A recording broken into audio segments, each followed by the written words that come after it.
বৃহস্পতিবার বিকালে ঘটনাটি ঘটেছে মালদার রতুয়া থানার বৈকুণ্ঠপুর এলাকায়। জানা গেছে মৃত যুবকের নাম পবন মণ্ডল, বয়স 22 বছর, বাড়ি রতুয়ার বৈকুণ্ঠপুরে। বাড়িতে রয়েছে বৃদ্ধ বাবা মা, স্ত্রী সহ 2 নাবালক ছেলে মেয়ে।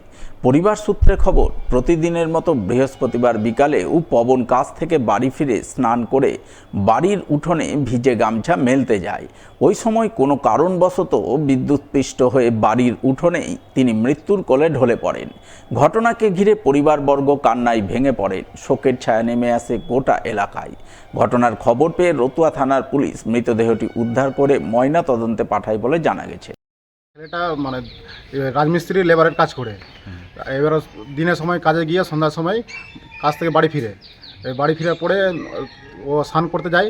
স্নান করে এসে এবার যে একটা তার আছে, এই তারে ভিজা একটা গামছা ছিল, গামছাটা মেলতে গিয়ে তা উনি এই তারটাতে শর্ট খেয়ে উল্টে পড়েছিল। তাহলে এই মিটারের মধ্যে এখানে শর্ট সার্কিট হয়েছে। হ্যাঁ, এই শর্ট সার্কিট হওয়ার পরে এই যে এতে সিক দেওয়া আছে, সিক দিয়ে এই তারটা বাঁধা গেছে। এই তার বাঁধার কারণেই এই তারটাতে কারেন্ট চলে আসে।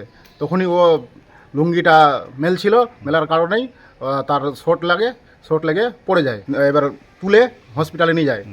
হসপিটালে নিয়ে যাওয়ার পরে ডাক্তার চিকিৎসা করে, তাহলে ডাক্তার বলে তিনি মারা গেছে।